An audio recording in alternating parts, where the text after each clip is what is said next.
Gentlemen, there's quite a build-up she's given me. I hope I do comply with what she has said.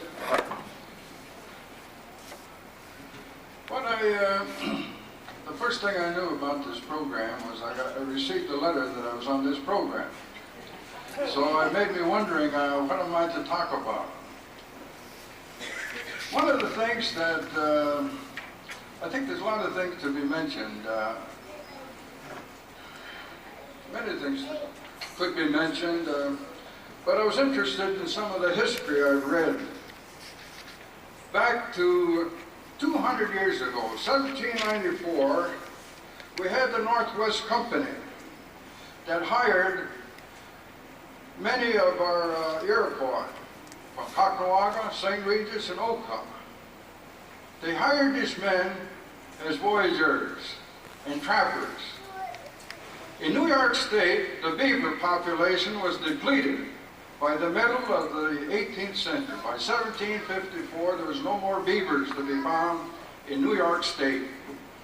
And I think even in northern part of Quebec, Canada, Ontario, among the Crees, Nespissing, the different tribes, they had depleted the beaver.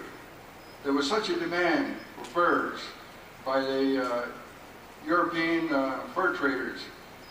And they had to move west, so they hired by contract to do the bull work and trap wildlife for furs as far west as the Rocky Mountains. Even some of them were hired to as canoeists and trappers down the Columbia River, and they finally reached the Pacific Ocean. That's how extensive our Mohawks were traveling this country, not only in the States but in Canada, throughout Canada. There was several of them that got to the West Coast, and some are still there. Some of our Iroquois are still living out there on reservations in Western Canada. In a journal back in 1794, there were 3 Iroquois that were mentioned working for the Northwest Company, employed at Sturgeon Bay near Prince Albert, Saskatchewan. Hudson Bay Company became rivals, and they started hiring our Iroquois people, and explored the same western region for furs. In 1798, the Iroquois had advanced as far west as Fort Augustus, near Edmonton, Alberta. About 250 Iroquois, men and women, were with the group here. There was 6 women that apparently they, according to the report here, that their husbands were with them. So there were some families that moved out west. One of the things that the Iroquois did not heed the advice given to them by the perils of life on the plains. They were invited to a party. 75 Iroquois were at this party, and they got into a card game. And 25 of our Iroquois were killed in that party because they got in a quarrel over gambling. I guess the stakes were pretty high, and they might as well say they staked their lives in this gamble. And 25 of them perished at that party.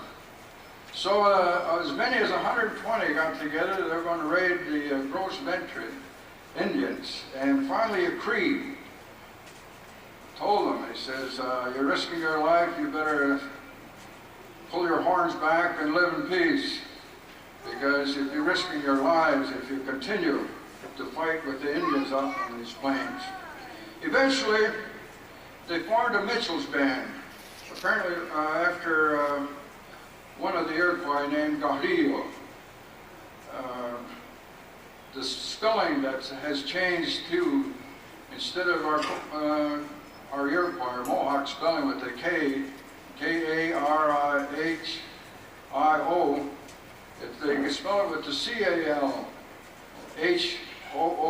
Gahrio.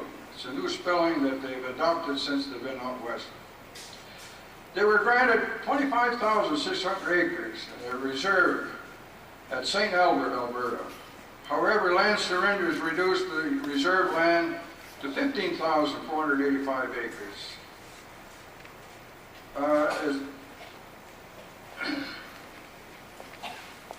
They became enfranchised, this Mitchell band, March the 31st, 1958, where they became under Section 3 of the Indian Act of Canada. These Iroquois still live near Edmonton in the 70s, 1970. Another group of Iroquois settled at Alberta, British Columbia border region, sometimes called the Rocky Mountain people, as descendants of the Iroquois, trappers and voyagers employed by Hudson Bay Company. They became, many of the Iroquois men apparently, eventually, mixed with the Shuswaps and Crees around 1816. And the Hudson Bay finally absorbed the Northwest Company in 1821. So our trappers and voyagers became employed by the Hudson Bay Company.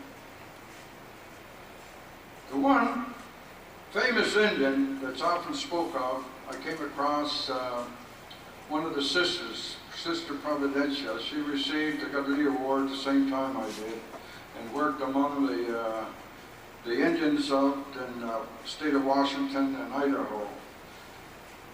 And she mentioned to me about some of the, in fact, she even sent a photographic copy of a newspaper in the church records where there was a name and then the Mohawk name in every one of them. There must have been a list of about 30 or 40 of those. And she asked me to translate some of the Mohawk names that they had. But one of the famous one they call Ignace Lamoose. I think his name was Mose eventually. But he settled among the Flatheads, and he was quite a Catholic, and he's the one that carried or introduced Catholicism to the Flathead Indians. In 1835, he set out for St. Louis, where his sons were baptized. Apparently that was the nearest place that they could get a priest to baptize their children. 1837, old Ignace, 3 Flatheads and the Nez Perce Indians set out for St. Louis. All of them were killed by a band of Sioux on the way to St. Louis. In 1839, Pierre Gauthier and young Ignace, the son of the old Ignace Lamoose, they reached St. Louis, where they met Bishop Joseph Rossetti and persuaded him to send a priest to the Flatheads. Father Jane DeSmith was chosen for this mission. I worked out in South Dakota, and there is a village named after Father DeSmith. And so he was one of the first Jesuits that was a missionary among the Indians, even among the Sioux and the Flatheads. On their centennial, they had a church, St. Ignatius of Loyola. The centennial celebration at that church, they wanted Mohawk to be at their centennial. And Father Jacobs accepted the invitation. He went there for the centennial because it was a Mohawk that introduced Christianity among them. And there are still a number of those Catholics. Probably Sarah here has met many of those Christians at the Gallaudet Conference. Now, so much on that. I'd like to cover a little bit about the faith of our Kahnawake people. My wife is from here, and her mother lived with us for 14 years. That's also Father Jacob's mother. She was a wonderful, wonderful lady. She was like a mother. She was a second mother to me. And we had a number of visits. She spoke only Mohawk, so I had wonderful visits with her many evenings. She was a kind old lady, and all the time when she wasn't able to work, she'd be sitting in a rocking chair with her beads. She was always praying. And she told me these stories. She said, I don't tell this to everybody. But she told it to me, and I think I think you'd appreciate hearing some of the story of her faith. She only lived about down the street here, about 2 blocks, in a stone house that's now pretty well demolished. And her name was Anna de Wadaruyungupta. De Wadaruyungupta was her name. She hated that name, but I had her write her name down. She gave me a Bible. And, but many stories she told, but some of the things she told me, I'm going to tell. Her husband was a steel worker, worked for Dominion Steel and Lachine. Maybe some of you have heard these stories. And her husband broke his leg on the job, and he was crippled. I remember seeing him, his leg never healed properly. And having these many children, and the husband not working, the only means of support she had was from her father. I can't think of his name, was Mitchell. He had a general store just down about a block from here, or maybe 2 blocks from the church. I can't think of his Indian name, but anyway, that was her father, and he was very generous in providing the basic needs to nourish the family. And here they were desperate, poor, and her father and her husband not working. And she was expecting another child. And she was really worried to have another mouth to feed. How are we going to manage? So that evening, she walked to the church. Outside the church building, she knelt and offered her child to the Blessed Mother. Just then her mother arrived. And she shook her shoulder and said, "What in the world are you doing out here? You should be home. You're expecting a child any minute, and here you're out in the streets."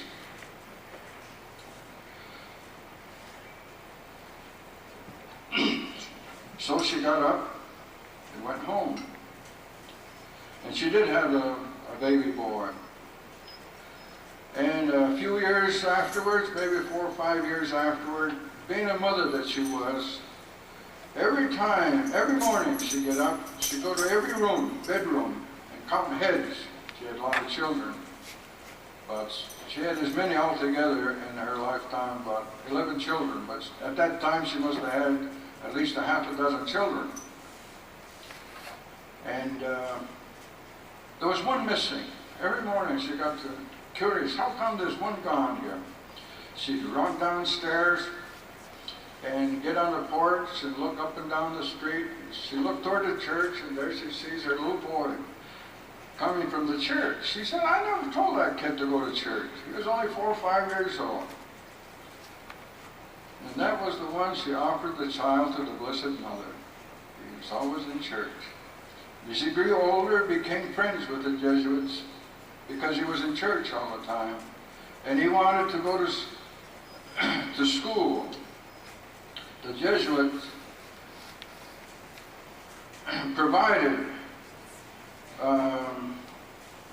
his training in Jesuit schools. He eventually went to Sudbury.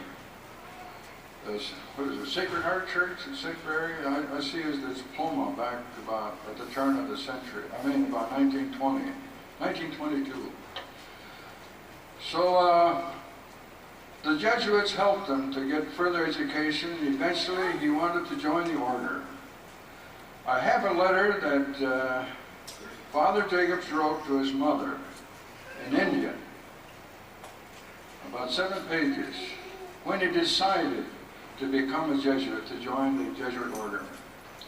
He was told by the provincial, "Here's a young fellow that wants to join the order." And being Indian, and he was so enthused about wanting to join, the provincial, "Well, we'll let him join. He isn't going to like our way of life. But we'll give him 2 months. Maybe 6 months at the most, he'll be with the society." You know, he stayed with that society until he died here about 3 or 4 years ago. He was in the society over 60 years. He joined in 1922. The day that he joined the order was the Feast of the Assumption, August 15th. This is another story the mother told me. And also Father Jacobs told me this too. The morning he was to leave for the order, the parents were sad. The mother was crying. All they could imagine, their son will become a missionary. He'll be sent to all parts of the world. They'll never see him again. That's why they were sad. So that morning, he was to leave.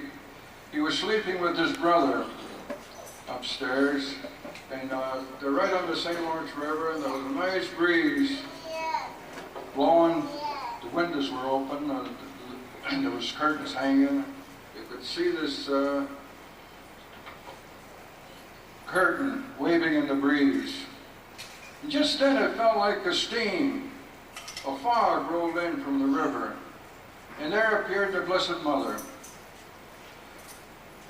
Father Jacob's brother was sleeping beside him. He was going to yell for the mother to come and see what they were looking at. And Father Jacobs put his hand over his mouth. He said, just keep quiet. He said, that's my message. That's my call by the Blessed Mother to join the order. So that was his sign. And he joined the order then. But just think of these things happening with people that, a mother that had the faith, asking for help, offering her child to the Blessed Mother. I think there's a lot to it. Offering the baby to the Blessed Mother. One that's desperate, I think asking God for help always comes through. I've had a lot of occasions that when I was desperate, I worked my way through college. There wasn't one that was handed to me. I worked my way. There's a lot of times I didn't eat. But it seems things always came along that things were provided, fortunately. I don't know, maybe God above or Father Jacob was praying for me to succeed.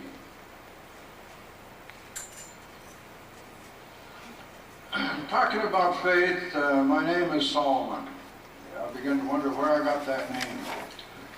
But I had just been born, and my grandfather is John MacDonald Anyadario. Anyadario is his Indian name. He had a large family. I think he had 4 or 5 daughters and 2 sons. And he was quite a farmer. I come from a family of farmers. My grandfather on my father's side, my father was a farmer. My grandfather, on my mother's side, they were also farmers for generations back. So I might as well say that I'm bred to be a farmer, and I'm still a farmer. And I went on to school to learn a little bit about agriculture. I spent 8 years in college.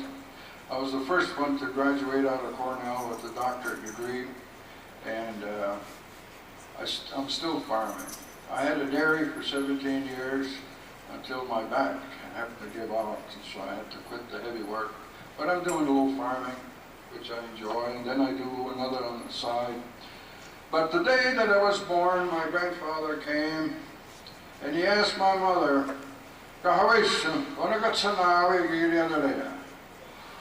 and being a good Catholic that he was, he always read the Bible before going to bed. So he told my mother, he said, I had read about King Solomon in the Bible, and I want a grandson by that name. So my mother didn't object. She said, oh, that would be it, then that would be his name. You know, I'm the only one in the family that ever went through college. So you begin to wonder, what's in the name? Maybe Grandpa blessed me to be wise, or to be able to, I don't become any smarter than anyone else, but I do have the perseverance and, let's say, integrity to do the things right. I've had the opportunity and I took it when they came. I think this is life itself. It's doing making the most out of life. If the opportunity permits it, take to grasp it, make the most of it, not run away from it. I've been fortunate to be indoctrinated in the Catholic faith, being a brother-in-law of Father Jacobs. He was like a father and a brother to me at the same time. And then his mother living with us was a wonderful Christian, a wonderful mother. My wife is still living, but she couldn't be here. But she's been a wonderful wife. We've been married almost 47 years next month. And the last I might mention, I think a lot of what we are is what we grew up to be. Sort of indoctrinated in our early days. I'm very fortunate. We have a wonderful daughter. I think she's a godsend. We had been married almost 10 years before she arrived. And today she's a medical doctor, and she has one boy. He's a year old, and we call him Kahnawake, after Father Jacobs. Matthew, Solomon Kahnawake. So he's 1 year old, and he's coming to visit us today. So I think I've been very, very fortunate and blessed with the opportunities I've had, and also the opportunity to come here and speak to you people.